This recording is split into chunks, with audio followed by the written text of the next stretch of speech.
Hello, welcome. This is Blockchain Bloom, the blockchain educator. I'm Matt Lipink, and in today's video, I'm going to talk about that the Bitcoin price went up actually 45% in the last 2 weeks. So Bitcoin is doing pretty well, reaching actually even, today, new highs in 2023. The second thing I would like to talk about is a couple of issues related to this bank problem what we have. For instance, 186 US banks at the risk of failure, similar to Silicon Valley Bank. There includes also that mid-sized US banks asked for regulators to extend FDIC insurance to all deposits for 2 years before another bank fails, and so on and so forth. And then we have tomorrow's announcement, which is actually not tomorrow. It's this week on 22nd of March. We will have the press conference of the FOMC meeting, and we will see with how many basis points the Fed will increase the interest rate. So bottom line, on this channel here on Blockchain Bloom, I put 2-3 crypto blockchain economy related videos to keep you up to date every single day. So if you want this, simply subscribe the button all, and then you will get the notifications as soon as a new video is out. And also hit the like button if you like this kind of content. And now let's start it.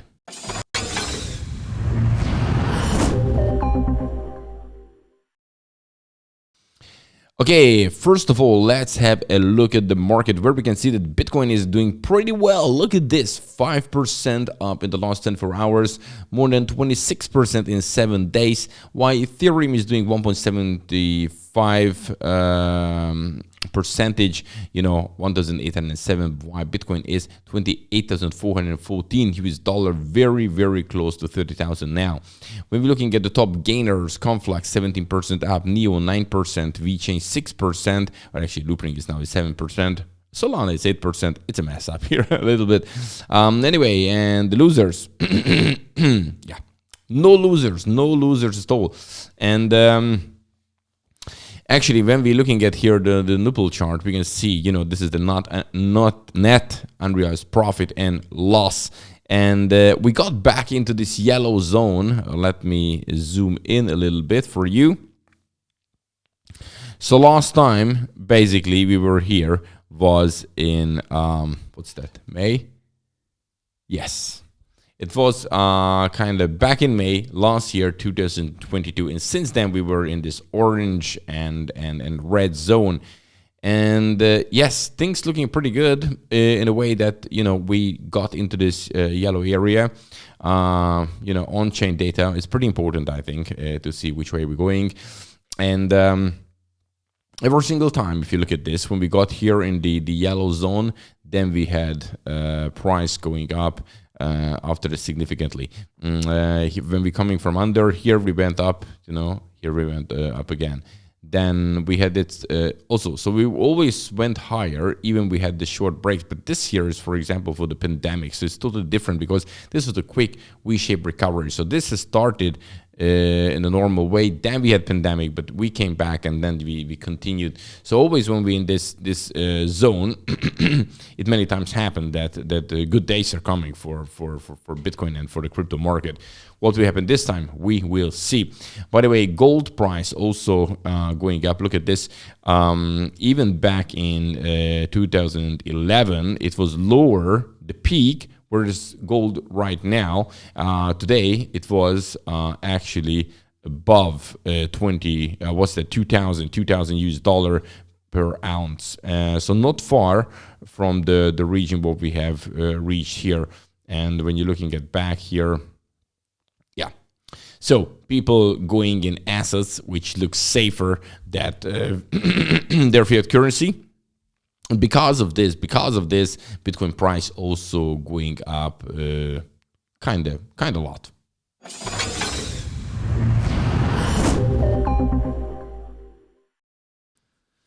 Okay, so Bitcoin price, look at this. Well, this long green candle, it's a weekly candle. And several important things happened now. First of all, If you measure it from here, which was the bottom of before last week's candle, we went up all the way here until the end of last week, so until end of Sunday, 45% in 2 weeks' time for Bitcoin. This is, I think, a pretty big move from the biggest cryptocurrency by market cap, especially when you're looking at here, these guys, look, this is here the gains, the Bitcoin 26 here, you know, in a week. You start to go down and you notice that the big altcoins, smaller altcoins, you know, you name them. Here is like Stacks, one of them doing it. Phantom doing also well, Immutable X, but and the majority is not behaving anywhere close to Bitcoin. So Bitcoin is the one which is going up very, very nicely now. The Bitcoin dominance is also pretty big. So one important thing here is that this blue line is the 200 moving average on the weekly. And this was a very, very strong line. Look, it was a strong resistance for a while. We have tried it here a couple of times. And you know, number one step to get a little bit bullish, it was definitely to break the 200-day moving average, so on the daily. But even getting stronger and bullish to break this and stay above it, close a week above the 200 moving average on the weekly. And this is what happened right now. And now look at this. We might start to use, maybe early to say, but this line here at 28,000 as a, you know, support rather than resistance. But maybe this is just too early to say. Anyway, after the next step, it's here 29,000 to 30,000-ish area. And we will see which way we're going because, you know, we have the step going upwards. And of course, sooner or later, we're going to have a pullback. It's always like this. This is how the market works. But altogether, when you're looking at this, this is definitely bullish. And this is a very long bullish candle. Look at this. If you just measure it here, yeah, this is one of the long ones. One of the long ones we have experienced here. And that is a pretty good sign, but definitely this is staying above, closing above the 200 weekly moving average. I think that's a pretty important thing. And it's still, when you're looking at here, where is Bitcoin dominance? I would like to find it for you. Yeah, this is a Bitcoin dominance. Look at this. It's 47%. 47%. Look at this here. I just drew these here. These lines. So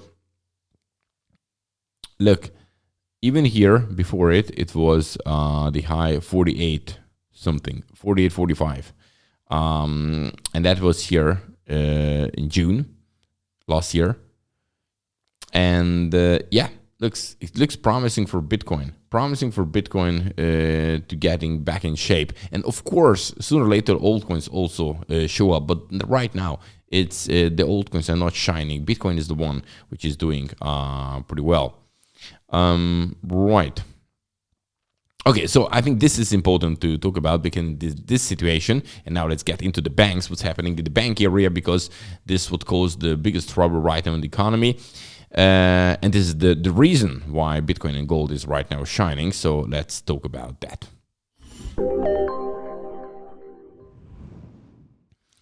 So banking sector doesn't look too good for sure. Okay, let's start with a couple of things.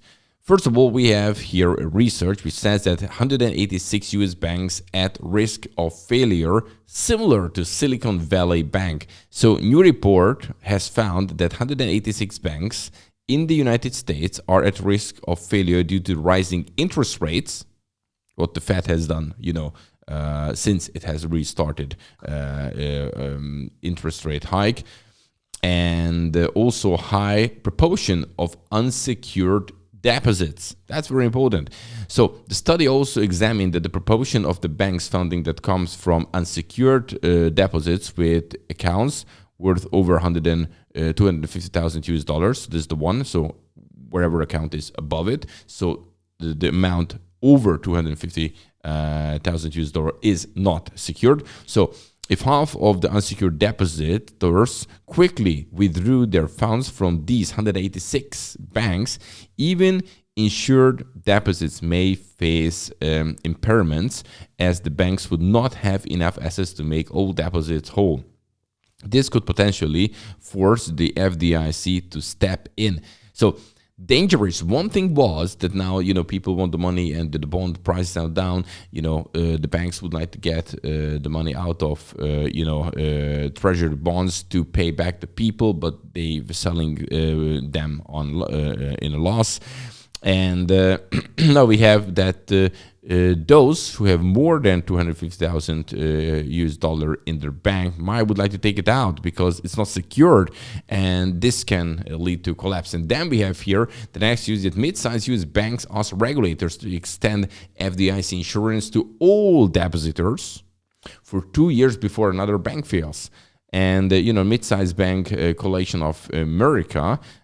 This is the MBCA currently represents about 110 banks, and they're saying that doing so will be immediately halt the exodus to deposits for smaller banks, stabilize the banking sector, and greatly reduce chance of more bank failures. But guess what? Where this money will come from? Probably, if they do so, is money printing. If they would like to save these banks, this is another question. Then we have UBS Group agrees to 3.25 billion emergency rescue of Credit Suisse. So, an earlier report in Financial Times, it claims that UBS had agreed by Credit Suisse for over $2 billion US dollar, citing a person familiar with the matter. However, the most recent statement is from UBS has revealed that the total consideration for the deal is approximately, 3.25 billion. But this is as well, not just the two, but 3.25 is still a deep discount to Credit Suisse March 17 market capitalization of 7.5 billion francs or 8 billion US dollar. So this wasn't actually a great deal for them as well, from the other side, of course. And now look at this. 7 major banks to increase US dollar liquidity via swap lines. So we have on Sunday, so that was yesterday during the weekend, 7 major banks collaborate to unveil coordinated action to bolster the provision of US dollar liquidity through swap line agreements. So the banks that joined hands include, and here you have the list, so huge, the big guys: the U.S. Federal Reserve, the Bank of Canada, Bank of England, Bank of Japan, Swiss National Bank, and European Central Bank we're talking about here. So swap lines are basically agreements between the central banks to exchange currencies. In the most basic essence, such agreements assist a central bank in obtaining foreign currency from a central bank that issued it, and in turn distribute it to a commercial bank in their country. So they want to have US dollar liquid, and then these banks start to work together to help kind of each other, because this is a global problem. This is not a problem in the United States. It's a global problem. So all these things definitely right now boost gold and Bitcoin, what we can see. Right, and then another big thing coming out also pretty soon, 21st, 22nd, is the Fed meeting, FOMC meeting. Let's talk about that.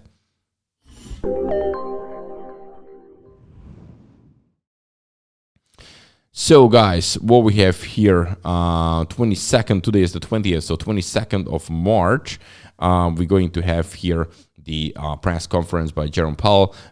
It's 2 p.m. Eastern time. That's in Hungarian time when I'm making this video. It's 7 p.m. On that day. So basically, in 2 days' time, we're going to have this data coming out. And as you can see, Fed, poised to approve quarter point rate hike next week. So right now, it looks like that even with the turmoil in the banking industry, what we have, and uncertainty ahead, the Federal Reserve likely will approve a 1/4 percentage point interest rate increase next week, which is actually now this week, according to market pricing and many Wall Street experts. Of course, there are people saying it will be 0, so we do not know exactly what it will be. Now they say likely the majority believes it will be 25 basis points. You know, at the previous, you know, this is how you can see how the rate went up. So it went up quite widely. It's like, you know, it's just like a quite steep line here upward. And so the forecast says that right now, you know, we at 4.75, and with this 25 basis point, we're going to reach 5%. And yeah. So we will see what's going to happen. If it will be 0, it will boost the market. If it will be 25, also it shows that actually they, you know, have to take it easy, cannot continue as they wanted actually before. And yeah, therefore inflation can be in danger. And lot of uncertainty, lot of uncertainty right now. People are afraid what will happen to their money, what is in the banks. And guess what? If it's a bank run happening, you know, now with social media, information spread just simply so fast. They cannot really control it. There is Twitter, there is YouTube, there are other social media platforms. So it's not what they would like to say in the news, on news channels. But the things are out very quickly, and if they are out, a massive bank run could be, I don't know, devastating, to be honest with you. So there's a reason why they're afraid from these things, and they have to be very careful. And the Fed is not in a good situation right now, but you know, this is their system. Okay, guys, I keep you up to date every single day. I make a couple of videos, so don't forget to subscribe to this YouTube channel if you'd like to stay up to date, because in these times it's extremely important in my opinion, and this is what I'm working on every day. Hit the like button if you like this kind of content, what I'm creating, and obviously I'm back tomorrow with another longer video, but meanwhile you get shorter videos as well. Have a good one. Bye bye.